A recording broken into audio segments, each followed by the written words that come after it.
Business and Buckets fam, we are live, episode 39, Business and Buckets coming at you on this beautiful Wednesday morning. Well, fellas, performance is the top of the list in all categories of our lives.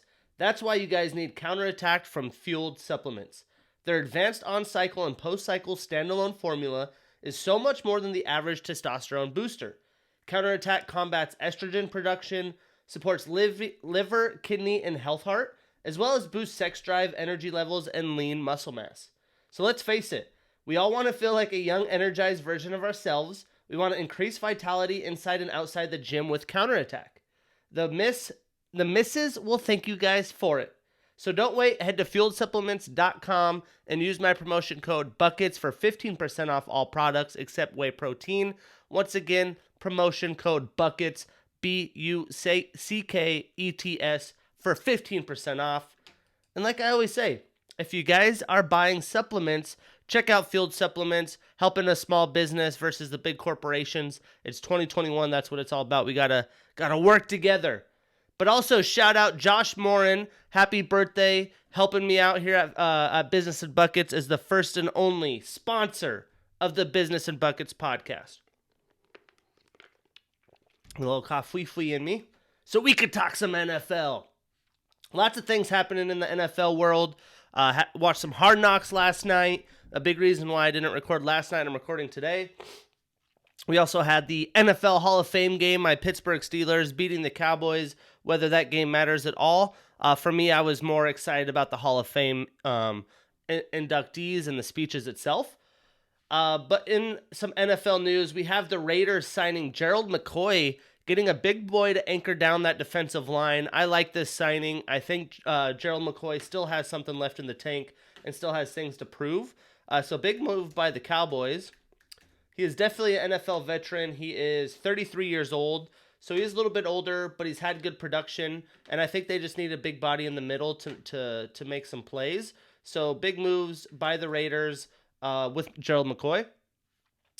And then in Steelers news, James Washington supposedly requesting a trade from the Steelers, complaining about playing time. We do have Chase Claypool. We have our tight ends, Freiermuth now and Ebron. We have Deontay Johnson, Juju Smith again for the year. I could see a situation where he does request a trade. You know, he's up on contract year. He hasn't made a ton of money. Plus, you know, the Steelers would probably like to have him because he is a cheaper option. He is a great receiver. He does have a connection with Rudolph if that is, you know, a future quarterback of the Steelers. And with Juju most likely moving on next year, they could use the depth. So Tomlin said that wasn't true. Where there's smoke, there's fire. How would this get made up? It's a logical request for me. So I wouldn't be surprised. And as a Steelers fan, if that's what he wants, I wouldn't mind trading him to get something in return versus letting him just go most likely into offseason anyways. But yeah, I mean, that'd be a tough loss for the Steelers. He was a good time draft and a tough all-around, good receiver. But we just are stacked at that position. Josh Allen with a massive extension with Buffalo, now becoming one of the highest paid quarterbacks and highest paid players of all time. I'm getting up the details here. $43 million per year. Holy shit. I saw this photo that I'm going to pull up on, I think, Instagram too, which just kind of shows you some things. It says 21 seasons, Tom Brady has made $263.5 million. In 6 seasons alone now, Josh Allen will have made $258 million. Almost have a career earnings just in salary, NFL salary. Obviously, there's, you know, lots of different ways for them to make income. But great for the Bills. They have their franchise quarterback. Obviously, I'm a huge Josh Allen fan. You know, I'm from Wyoming. He played at the University of Wyoming. Probably rocked one of the better Wyoming football teams in a long time. But when I see something like this and that kind of amount of money, you're having to take money from elsewhere on the team. The Bills are a good team. Are they better than the Chiefs today? I don't think so. So, you know, for me, they have a short Super Bowl window. And when you're paying a guy that much money, usually it doesn't equal Super Bowls, right? The Tom Brady is a perfect example. Big Ben's won a couple. He's taken pay cuts a lot of his career to get that done. Drew Brees didn't take pay cuts. How many Super Bowls did he win, right? So it's kind of a hit or miss thing. The players definitely want it. There's a lot of player empowerment going on. The NBA is creating a lot of chaos. Other sports get paid a very lucrative contracts outside the NFL, and NFL gets the best ratings. So it's a tricky thing, but with the salary cap still in place, this isn't baseball. I'm interested to see how this plays out for the Bills because they're going to have to take away money elsewhere, and that's tough. You really need a full team to win an NFL Super Bowl. So I'm interested to see how that plays out. I do think Josh Allen gets better, but I just don't think the Bills are a true Super Bowl contender because you got to be better than the Chiefs in the AFC. The NFC stacked. And are they going to be able to keep a good competitive team on the field for a long amount of time? So interesting contract for sure. I know that the salary cap's increased, so when we compare those numbers to Brady, it's not a fair, apples to apples. But it's still a lot of goddamn money, and they don't have unlimited money. So just keep that in mind. Bills fans, you tuning in, you might want to be a little worried there. Xavier Howard actually staying in Miami after requesting a trade. He gets a nice contract. That's huge for Miami. They got to have that defensive secondary hold up if they want to win games. And then my guy, one of my favorite players in the NFL, Darius Leonard, signing a $99 million contract for 5 years. One of the highest paid linebackers. He deserves it. This guy is a fucking man on a mission. He hits hard. He's fast. He can cover. He's just got the football IQ. And the Colts definitely saw that. So awesome signing there by the Colts. Another Steelers player, Joe Hayden, saying he wants to retire with the Steelers and wants an extension. Now, don't get me wrong. I'm probably the biggest Joe Hayden fan. The swagger that he brings, the leadership that he brings. I really like him. And when we got him from the Browns, I could not believe it. But he is 32 years old. He is a little bit slower. He does come in good shape. He does come to compete. But when we're talking a top-tier corner, unless he wants to take a lower salary for a couple-year extension, I don't ever see corners go into their mid-30s that perform well.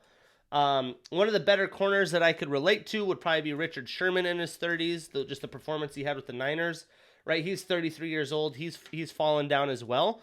So I just don't know if that's going to be something that happens unless he gets a very team-friendly contract. If that's the case, absolutely. We'd love to have him. He'd come into our second, maybe third corner at the end of his contract. But it's hard to pay someone like that. It's facts. The Steelers know this. They don't like paying for repetitive contracts in certain positions at certain age groups.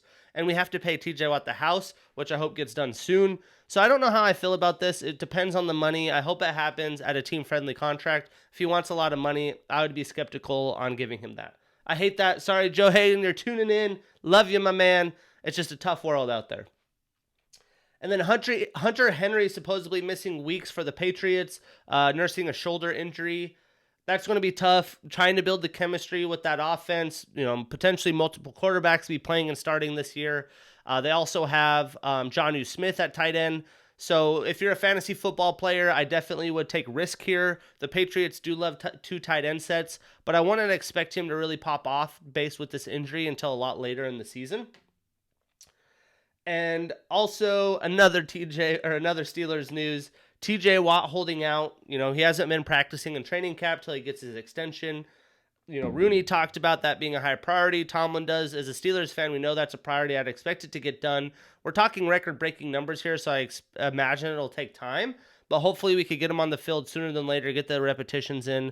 Because, I just want to make sure he's ready to go full bore. We need that Defensive Player of the Year to be able to come in and perform.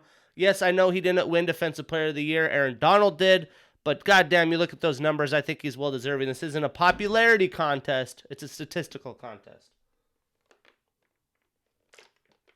Another big name, Saquon Barkley, activated by the Giants. We had talked about the headline of them taking him slow. It'll be interesting to see how much involvement he gets in preseason, what kind of repetitions he gets. How much are they trying to keep him healthy? Definitely something to keep an eye on because there's definitely risk of re-injury here. I'd put him in a high-risk category. He just put a lot of wear and tear on that body, and the human body can only handle so much. Deshaun Watson back with the Texans. There's been rumors of him going to the Eagles. They expect him to be the starting quarterback now. At least he's playing football. It looks like he's going to play this season. Will it be for the Texans a full year, though? That is to be determined. Who is willing to take a risk on him with all of the court cases happening? Robert Griffin, RG3, joining ESPN as a broadcaster for college football, and he will do weekly coverage for ESPN and ABC games. It'll be interesting to see him in the booth. I have not seen him do that. I know he is a very well-spoken and educated man, so excited to see him, his opportunity. At least he has a potential job here. You know, as an ex-journalism major, it's tough seeing all these ex-athletes take the jobs. As a true journalism major like myself, isn't getting that opportunity. But a guy like that, that's great, right? He's had knee injuries. He's gotten a lot of slander thrown his way. He's gone through a lot of shit. It's awesome to see he could find a lane here. Hopefully it works out. Definitely be interested to see him as an analyst in the booth. I guess there's rumor that if he wants in his clause, if the NFL wants him, he could bounce and go to the NFL. So yeah, I mean, obviously he would like to do that. The Lions signed Roby Coleman from the Eagles, shoring up that secondary, getting some help there. Figured I'd bring that up. That's a noteworthy name. And then how about the NFL Hall of Fame speeches? Whew! I was in chills as a Steelers fan. Obviously, it looked like a Steelers game there. You had Alan Faneca, you had Troy Polamalu, you had Bill Cowher, you had Shell. You had so many people rocking the black and gold, and then all the people that also are, a lot of them ex-Hall of Famers or, you know, previous Hall of Famers that were introducing them. Polamalu had Dick LeBeau introduce them. Bill Cowher had Rooney introduce them. So it was really cool to see and was really an exciting moment. But because of COVID, they had 2 classes here, so there's a lot of speeches. I didn't tune into all of them, but I think my favorite was definitely Peyton Manning. He added a lot of humor into it, a lot of appreciativeness to the other Hall of Famers in his class. Edgerrin James was also introduced, and they played together. The Edge, one of my favorite players as a kid, outside of Peyton Manning. And then he talked about the future of the sport. And there's rumor after that, just, you know, how invested is that? Maybe he could, you know, take Roger Goodell's job in the future. What a face of football that would be to Peyton Manning be running the president and operations of the NFL. Really awesome speech. I listened to Bill Cowher's as well, listened to Troy Polamalu's. Troy's was really cool. He talked about the Steeler culture, and he said that if you're accepted, they would say you could have played with us, you know, all the black and gold Super Bowl winners of the 80s. And then, who else did I listen to? I listened to one more.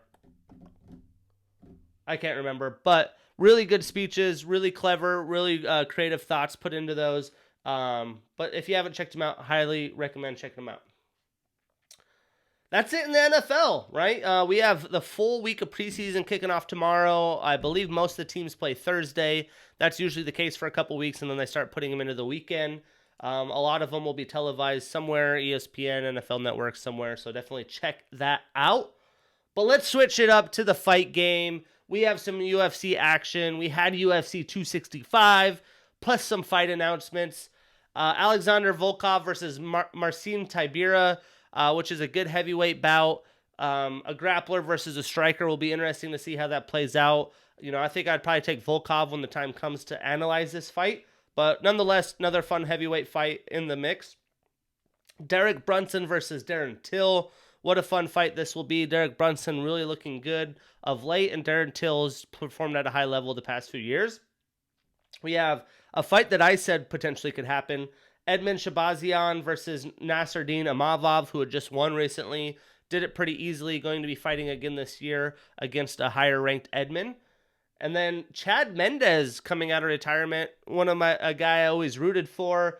He's joining bare knuckle boxing. You could tell, I haven't watched his Joe Rogan yet. I'm sure he talks about it there. But you could tell, just following him on social media, he was itching to get back into training, fighting some sort. And now he gets to go to bare knuckle boxing. Supposedly they're paying big contracts. And he's got to be the biggest name there at this moment. So, hey, props to you. And then Ronaldo Jacare Souza retiring. He fought Derek Holland, had his arm snapped in half, but a true vet of the sport, a true martial artist, a true jiu-jitsu badass. A lot of fights that I've respected watching Jacare Souza, so tip of the cap to you, Mr. Jacare, a well-done career. Sad to see you go. UFC 265, so close to winning my parlay this week. It really killed me that I didn't. I actually recorded the fights. Well, I didn't record them. I recorded the prelims. I bought the ESPN pay-per-view because you could watch it a couple days later. I had my best friend's mom come into town. We went to dinner, so I didn't want to blow them off for the fights. So I ended up watching them on Sunday. But let's start off in the prelims with Jessica Penne. I had picked against her. Did not put it in my parlay, thank goodness. But Jessica Penne with the first round submission to Karolina Kowalkiewicz, however you say her last name, did not go how I expected. I figured Karolina would focus on her strengths and try to keep this fight standing. But she ran right into Penne's strengths, which was a head scratcher. Once it went to the ground, Penne made work of what she had to finish with the fight with that nasty armbar, which scored her performance of the night bonus. Penne had 21 total strikes to Karolina's 28. I thought Karolina was going to be the aggressor, try to keep it standing, but Penne went down into full guard, said, come on, bring it. She went in there. Very bad idea. Penne has now won both of her fights since she has been back from that suspension that had her out since 2017. She has moved up to number 15th in the rankings. I'd love to see her against Angela Hill or Amanda Lemos, anyone in the top 15. I'm sure after that fight, she didn't take any damage. She's going to want to have another fight probably before the end of the year, put 3 fights this year because, she is a little bit older. She doesn't have a lot of time to move up in the ranks. And if she's still fighting, I'm sure if you're still fighting, you have an idea of being back into contention. So we'll see what happens. We had Alonzo Menifield with a unanimous decision over Ed Herman. And this is pretty much as what I expected. The younger Menifield was able to be faster, the more concise striker in this match. He had 94 total strikes to Ed's 42, and he also had a takedown. Alonzo is now on a 2-fight win streak. I would like to see him fight someone like a Misha Serkinov or someone up a little bit higher in the rankings. That would make sense. But yeah, good bout by Menifield against a very good veteran Ed Herman. Ed, like I said, as long as he keeps winning, he was on a 3-fight win streak. I'm sure he's super into it. I'm not too sure where his head's at from here. And, if there's still plenty of fights for him in a very tough division. But yeah, good fight by Mr. Alonzo. I did not put him in the parlay, but we did pick Alonzo. This was the first parlay fight to headline the prelims. We had Rafael Fiziev with the unanimous decision over Bobby Green. And this was a great banger. This was fight of the night. I'm not surprised. But it was a great test for Rafael against a very veteran, scrappy, high IQ Bobby Green, and a little bit of an unorthodox fighter. Now, what was weird is Green clearly won round 3. I mean, that's easy enough. He was really laying it on. His physique was tiring out. So I don't agree with the unanimous decision at all. The judging's definitely been skeptical of late. But Green did have 143 total insignificant strikes versus Rafael's 104 total insignificant. But I knew this would be a fight of the night candidate. This was a lot of fun to watch. Not only was this fight a blast, but Fiziev was able to conquer it, and he showed out. He really did. He moves up to number 14th in the rankings, which isn't like, he's like barely in the top 15. This is a lightweight class that is stacked. To me, this class and the bantamweight class are the most fun in the UFC. So that's a big accomplishment for him. I could see a fight against maybe Drew Dober or Damir Ismagulov. Obviously, them putting him in the rankings, he leapfrogged quite a few people. So there's definitely not a lack of options for fights. Probably the most interesting one would be Brad Riddell. But I believe Brad Riddell has a fight. Let's see.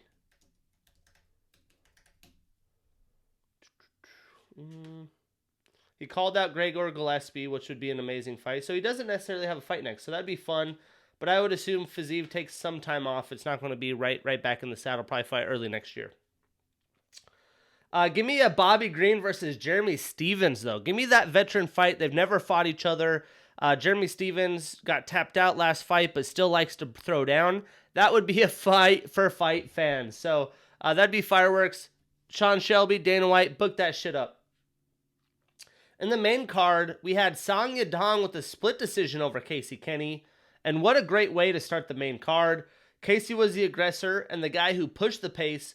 But Song was definitely able to counter Casey very well and clearly had the quicker hands. Casey did look for some takedowns, but only got one at the end of the round 2 and really couldn't do anything with it.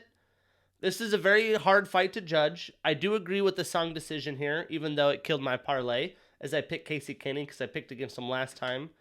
And he looked a lot better than I thought. You could go for the way of Casey Kenny here, which, obviously for my parlay, I wish it did. But yeah, I'm not mad about the Song decision. He had 121 total strikes and 116 significant versus Casey's 85 total and 78 significant. But like I said, the bantamweight division is so stellar right now. But this was a very fun fight. At only 23, Song restarts his winning streak, and I'd love to see him take on Dominic Cruz or Marlon Vera. I've heard rumors of Dominic Cruz versus Marlon Vera, so maybe that happens and he has to fight someone else. But there's not a lack of opponents in the bantamweight division, that is for sure. Where for Casey, he's going to be back at it, but that's two really, really tough, close losses.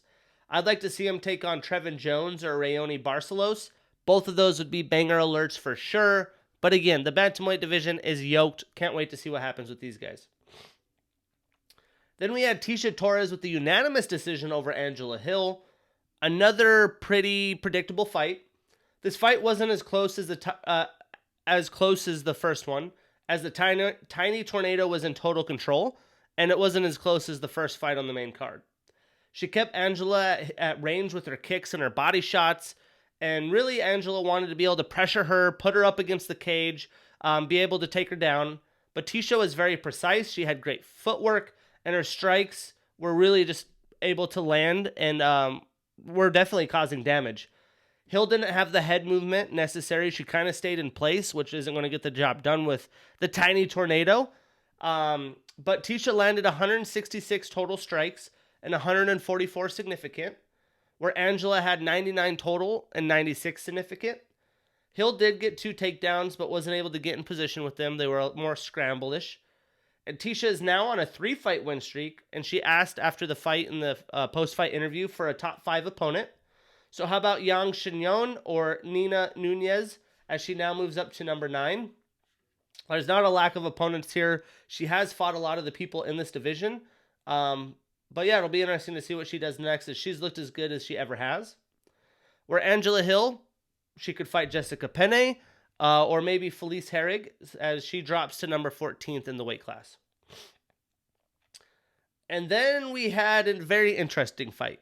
We had Vicente Luque with the first round submission via Darce choke over Michael Chiesa. And this fight started exactly how I expected. Chiesa found a way to get on top. He wanted to smother Vicente. But then all of a sudden, Vicente found a way. He's a very good jiu-jitsu artist. He found a way to roll over into a Darce choke, and it was game over for Chiesa as he tapped out. Chiesa now drops down to number 7 in the rankings, where Luque is on a 4-fight win streak and is now the real deal as he moves up to number 4 in a stacked class. If you're not aware of this class, the top people are Usman, Covington, Gilbert Burns, and Leon Edwards. So yeah, this weight class is freaking stacked. Now, very tough loss for Chiesa. For Luque, I would say he is deserving of a title shot, but can you really put him above Gilbert Burns and Edwards after Gilbert Burns' performance with Wonder Boy? I feel like Sean Shelby and Dana White would rather not have Burns fight Usman again. I would say Edwards still is higher up in the ranks, but hey, very good win for Vicente. He's right in there. And for Chiesa, he should be back. He's looked great in this weight class. It was just kind of a crazy sequence of events where he says the emotions got to him and he cracked. But, he was in the position he wanted to be for the start. So I don't know. It's hard to say. But maybe he could fight someone like Bilal Muhammad or Stephen Thompson after the Gilbert Burns fight. But whoever wins this fight is right in position for a title shot. So Luque should be right there. And then we had the co-main event, Jose Aldo with a unanimous decision over Pedro Munoz. And Aldo came out looking fucking shredded, my man. Woo! I love seeing him in the bantamweight division. He was faster. He was a stronger striker, which really says a lot for a very good brawler in Pedro Munoz. And to me, he continues to look improved fight after fight since he lost to Conor. He landed 114 totals and significant strikes to Munoz's 75 total and significant. This was another slugfest in the bantamweight division, and this was the fight that everyone wanted to see. Aldo is now on a 2-fight win streak. Like I said last week, a fight against TJ Dillashaw would be insane. He even mentioned it. Or maybe Rob Font, since I think TJ does get the title shot, the winner of Aljo Puterion, and that's what he wants.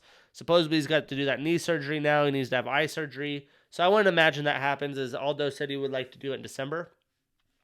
But I'd be pumped for Munoz against a Sean O'Malley, give him the Sugar Show, or a Dominic Cruz, either way. And then the main event. Pretty much like I expected it. I didn't expect a TKO, though. Cyril Gane with a third-round knockout of Derek Lewis. And Gane was able to keep Lewis at range, right? He attacked his legs, so he couldn't throw his signature power strikes. And this became a showing out party for Gane. A lot of people were making fun of him as being a boring fighter. He's getting boozed, didn't let any pressure get to him. And he didn't even have to go out the 5 rounds to outscore Lewis like I thought he would. He was clearly the better and more athletic fighter and was able to find Lewis's weaknesses, and he was able to attack in flurries, right? Multiple punch combos, and I think he was just able to realize he was clearly a better striker, and Derek Lewis's mobility was limited, so I'm going to finish this fight. I don't know how much more we'll see of Derek Lewis. You know, he was almost done a few years ago with back pain, and this is his second time fighting for a title fight and losing. He is 36, so if he does come back in action relatively soon, I could see him against maybe Jairzinho Rozenstruik as he moves down to number 3 in the division. And then Gane, obviously undefeated. He should be fighting Francis Ngannou for the real champion status. But this fight will be better than the Lewis fight, but I do expect a lot of the same. Vegas has even gotten Gane as an early favorite, but all I keep thinking about is the potential of Gane versus Jones, or Cyril Gane versus Stipe Miocic. Those are the fights that will really be blockbuster fights and will just be 5 rounds of fucking chaos. But hey, great 265 card. Enjoyed that card a lot. We have the Saturday off, and the next is on August 21st. We have the Killer Gorilla versus Kevin Gastelum, which I'll dive into next week. But because nothing to preview this week, I figured we could just go through the divisions and see if this person's going to be, if the title holders in each division, if I think they'll be there for a while. So in flyweight, we have Brandon Moreno. His top competitors is obviously Deiveson Figueiredo, who Moreno says he doesn't want to fight again, which I don't blame him. We have Askar Askarov, who's up and down and hitting weight, who's looked good and improved. Alexander Pantoja. And then from there, there's maybe some good up-and-comers in Brandon Royval, Kai Kara France, Matt Schnell, obviously Cody Garbrandt coming in against Kai Kara France. I think Brandon Moreno is going to hold this down for a little while, though. I think he finishes the next fight, potentially 2 fights as the champion. The only ones I could see him really dethroning him right now would be Cody Garbrandt or one of these younger dudes in the division that could make some moves. When we look at bantamweight, Aljamain Sterling's technically the champion. I think we could all agree Petr Yan's most likely going to beat him. I am rooting for Aljamain. I picked Aljamain in the first fight, but watching that fight, Petr Yan was clearly the better fighter. Him coming off that replaced disc in his neck, I don't know if he's just going to be able to be a way better fighter than their last fight. But from there, I do think TJ Dillashaw gets the fight against Petr Yan. I think TJ Dillashaw does win. So I think mid-level next year, TJ Dillashaw is going to be the champion of the bantamweight division. And I do think Jose Aldo is going to be right there. Jose Aldo, I think potentially Sugar Sean is going to be right up there. So there's going to be some new names in the bantamweight division. But it's a very fun stacked division I've said numerous times. And then in featherweight, this one's interesting. We have Volkanovski versus Ortega coming off Ultimate Fighter here soon. I do think Volkanovski wins that fight, which then makes things interesting. If Holloway is going to fight Yair Rodriguez, who is the next title contender for this? Right? We have the Arnold Allen. Josh Emmett hasn't fought since destroying his knee. Dan Igue's lost. Barboza fights Chikadze. Maybe you put Barboza in there. But I think Volkanovski is going to hold this down for a while. The only person I could see beating him is Holloway, but I don't see a Volkanovski-Holloway fight happening anytime in the next year. So, yeah, I think Volk's going to hold down the featherweight. And then in lightweight, we have Charles Oliveira. I think he does lose to Dustin Poirier, and I think Dustin Poirier is the champion. I would love to see Dustin Poirier versus Michael Chandler. That's a potential fight that will cause some chaos, but I think Dustin Poirier is truly the best lightweight. But I don't think he's going to hold it down very long because he seems uninterested and willing to put the commitment in for a few more years. I don't see anyone beating Usman. I'll tell you that right now. I want him to see him move up in divisions. And I think I am going to pick Robert Whittaker over Israel Adesanya when that happens. So I don't see Izzy. I see him losing and coming back, though. But I don't see him holding that down long term. And then in light heavyweight, we have Jan Blachowicz. He's taking on Teixeira. I do expect him to get through that. But then there's just a lot of young studs. We have Yuri, Alexander Raychik. We have Dominic Reyes still in the mix, right? We have a lot of young guys within this division. Ryan Spann moving up. That I don't think he's going to hold it over that long. He is an older gentleman. So I don't give him a full year or two in that as a champion. And then in heavyweight, we have Ngannou. We have Gon. I think Gon beats Ngannou, and I think John Jones is the champion in the next year. Dana White says 2022. I think John Jones has silently wanted to wait to 2022 to figure out this new weight gain and speed and how to move at heavyweight, which is cool. It is what it is. But I do think John Jones is the heavyweight champion. So that's just some insight of where I see the divisions at. You know, a quick glimpse, not some deep dives. But I thought it would be kind of fun to look at that. But let's talk NBA. We do have Summer League happening right now. Off-season moves happening, so still some headlines to talk about. The first one being CJ McCollum will succeed CP3 as the NBA Player Association president. I love me some CJ McCollum. He's just a true, genuine dude. I think the NBA is in good hands there. And then how about my Utah Jazz, man? If I were to try to draw up a scheme of how Utah can improve from last year, I couldn't even come close to what that front office has done. And a lot of that's done to, you know, the only reason I think Rudy Gay joined is Mike Conley influence. Plus, we are a true contending team. And then Eric Paschall traded to the Jazz for a second-round pick. This guy can defend. He could play a small ball center. He could shoot. And he is literally childhood friends with Donovan Mitchell. I think that's really the true only reason that happened. And the Warriors don't have good rotational minutes for him. You know, he's obviously out of like the 7-8 man rotation, but for the Jazz, they're going to have to hold out minutes for a lot of these guys to keep them fresh for playoffs, and this Paschall move is definitely big. Team USA winning the gold over France. All the doubters, you know, put in your place. I was never, like I said, truly worried. I did figure it was taking them time to get chemistry because they're missing a lot of the big names. But France was the real deal. They had Evan Fournier. They have the Stifle Tower and Rudy Gobert. Great performance, though. USA bringing home the gold and controlling that sequence of just USA being dominant. Danny Green re-signing with Philly for 2 years. Huge move for them as they need to have more shooters. And, you know, still to be determined what the hell happens with Ben Simmons. I know they're trying to move him. Julius Randle, the most improved player last year, extending his contract with the Knicks for 4 years. I'm sure the Knicks like that, especially if he could keep playing at the level he did last year. I like that move. I like the Danny Green move. Lou Williams signing a 1-year deal with the Hawks. Like that move as well. Give him some veteran leadership. Help kind of coach through what Trae Young's going through. Masai Ujiri agreeing to be the president of the Raptors. There was rumors the past few years since they won if he would leave or stay. I like the Raptors team. I like what he does in Toronto, and I'm sure he has a lot of push in the conversation of what's happening with that franchise. So I'm sure he got paid well. He's happy there. Kelly Oubre Jr., 2-year deal with the Hornets. The Hornets are just signing a lot of random dudes, so I'm interested to see what happens, what their rotation looks like. They have a lot of guards and a lot of shooters, so it'll be interesting to see what happens. Not too sure how I feel about that one. And the biggest win of last week to me was a recent one, as the Celtics signed Dennis Schroeder to a 1-year, $6 million deal. Dennis Schroeder is a high-level performing point guard. He is young. He is only going to improve. I thought that was a steal and very good for Boston. I mean, how old is this young man? He's 27, right? He's not even in his NBA prime. Let's see. Depth chart. And obviously Boston lost Kemba Walker. So they have Dennis Schroeder, Marcus Smart, Peyton Pritchard. They also have Chris Dunn. So yeah, great move for them. I think that's going to be great for them to have a high-paced athletic guard that can shoot. And 1 year, $6 million. Come on now.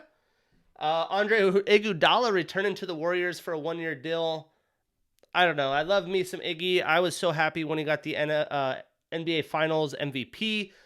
He really deserved it. He's one of those guys that's like a journeyman, finally had his chance to shine. But what is he really going to do for the Warriors? There's some regular season minutes, playing some defense, some good locker room presence. But I don't think you could look into that one too much. As expected, the number one free agent, Kawhi Leonard, staying with the Clippers. He's obviously recovering from a torn ACL. You would assume he'd be out majority of the season, but in today's world with ACL recovery, he is the claw. Who freaking knows? The Bucks trading for Grayson Allen. That's a move I like. He's an improved three-point shooter. He plays decent defense, so just more shooters around the team. You can't complain about that. The Clippers re-signed Reggie Jackson, 2 years on a cheap discount. Huge move for the Clippers. I expected him to stay, so I like that move for sure. Elfrid Payton signing with the Suns for some depth chart. Who knows? He might be the next guard that CP3 puts under his wing and improves and gets a fat contract. As they have Cameron Payne staying, they add him for some depth, and it'll be interesting to see how he does under the CP3 mentorship. Kevin Durant signing a 4-year extension for $198 million. No surprise there. The Nets are supposedly working on Harden and Kyrie extensions as we speak. And speaking of extensions, Luka Doncic staying with the Mavs, 5-year extension. They definitely missed in the offseason. They keep their guy. And this is the face of basketball, in my opinion. A lot of people are still on the Zion train. But this is the white LeBron James. Huge move for the Mavericks, getting him locked in for 5 years. That's it in NBA. Let's dive into some MLB. I talked last week really deep in MLB. We talked about all the moves. I talked about contenders, pretenders. As is such in the MLB world, there's usually a handful of teams that are going for it and a handful of teams that really have a chance to win. But there was some news. Anthony Rendon going under season-ending hip surgery. Brutal for the Angels. They weren't going to make the wild card anyway, so it's better now than later in the offseason where he might miss some of next year. But this is a bad contract so far. Anthony Rendon has not been Anthony Rendon. They paid him a shit ton of money, and a lot of these big offseason offensive contracts have not played out for the Angels. Anthony Rendon, such a genuine, low-key dude, does not like the spotlight on him. I really hope this works out, but as of now, Jack Mayfield randomly coming in, Captain Jack, hitting good balls. So, yeah, as an Angels fan, this is brutal. I just, fingers crossed that it ends up working out next year, as I think next year is their true opportunity to make moves. The Field of Dreams happening with Chicago White Sox versus the Yankees. I guess Tony La Russa can't make it. Some death or funeral he has to go into. But how cool is that Field of Dreams stadium? They're rocking old school unis. Just a cool thing to see as a kid that, grew up watching that movie and different things. Like, I would love to be able to play in a field like that. A guy that I had on all 3 of my fantasy baseball teams, Ramon Laureano, getting an 80-day suspension for cheating using performance-enhancing substances. They got Marte in the trade, so I think they'll be okay, but tough loss for the A's. The Phillies officially retiring number 34 for Mr. Holliday. I just always think of that Phillies team and how deep their pitching was and just how stacked that team was. But this guy was just a fucking animal, so I'm not surprised that they had retired his number. He had played from 98 to 09, 09 in Toronto, and then 4 years in Philly, 2 All-Star appearances. I mean, some of these numbers are insane. In 2010, his first year with Philly, he had 250 innings. He was the Cy Young, 6th in MVP voting. He had, what was his ERA? A 1.041 whip.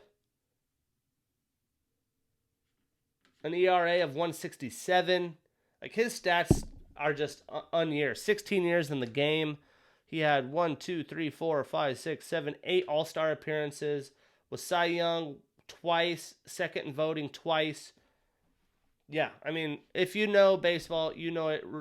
You know Roy Halladay. Sad story, what happened to him. But this guy is unreal. Let's see if it has this WAR on here. It has to be insane, you'd think. Player value pitching. So many stats. WAR. 65.4 WAR for a pitcher in 16 seasons. That sums it up pretty great. Bravo, Mr. Holliday, on an amazing career. And it's awesome that the Phillies retired that number. Pujols hitting a homer against the Angels in the Freeway Series. Had to bring that up. I talked about when they signed him. That was the one thing I didn't want to happen, and I imagine that he's going to have clutch home runs in the playoffs. But yeah, brutal that he went there, even though Jared Walsh has become an amazing player, and we get more playing time for some of the young guys. The Yankees having issues. All these new guys, all these power hitters. Gleyber Torres is on IL. Probably won't be back anytime soon. Anthony Rizzo on the COVID list. So they're battling a lot of issues. Will be interesting to see if they could even make the wild card. Speaking of wild card, let's talk about the standings. We have the Rays 4 games up on the Red Sox now. They're running away with the division. I'm not really surprised. The sexy pick to win the division start of the year was the Yankees. You knew they'd make trade deadline moves, but the Rays always finding a way, and the Red Sox coming down to earth a little bit. The Astros are now 2 games up on the Athletics for the AL West. Obviously, the A's have the wild card spot, but they hold a little bit bigger of a lead. And the Phillies starting to take the lead, 2 games up in that very good NL East division we've been talking about all year. They're 2 games up on the Braves and 2.5 in the Mets. Will be interesting to see how this plays out. All of these teams have made moves during the trade deadline. All of them have had ebbs and flows. But I'm liking the Phillies' chances at this point. And the Giants still gaining ground. 4 up on the Dodgers. The fucking San Francisco Giants.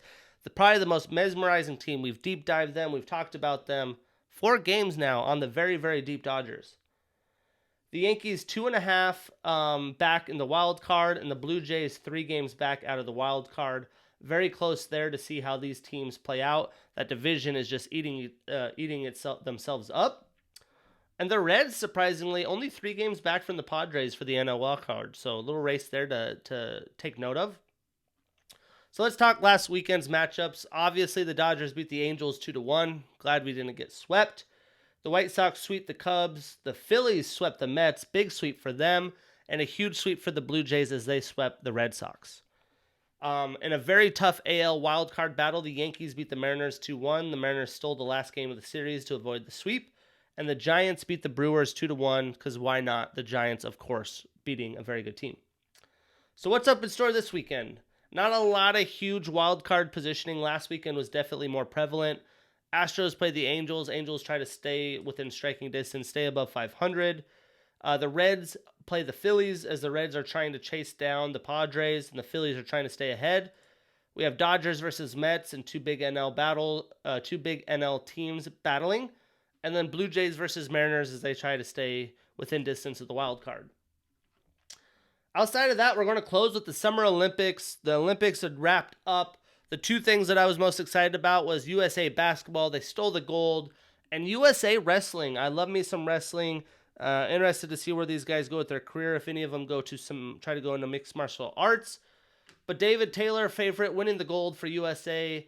Gable Stevenson, the young stud, probably the biggest stud I've ever seen. Probably the biggest headlines we've ever seen. First year, most young guys like that don't come out of college and get an Olympic roster. He got on there and came back, got a 2-point takedown right at the end of the match to steal gold. What a fucking performance. Some other big names just short of gold. Kyle Snyder getting silver, going against a very good Russian, and Kyle Dake getting third. There was debate that his weight class, 74 kilograms, was the most competitive division, as he fought a champion for the third. So there was a champion first, second, third, and fourth. He lost to the guy that won. He ends up beating a very good Italian wrestler to get third. Elsewhere, Allison Felix breaking Carl Lewis's record for most Olympic medals in U.S. track history. She gets another gold for her 11th medal. This was in the 4x100. Nelly Cordo wins gold in women's golf. U.S. women's favorite. Doesn't happen very often. Obviously, USA basketball got gold. And USA beat China for most gold medals and most overall medals. Bravo, as the women's basketball got gold. Let's pull up the totals, see if ESPN still has them.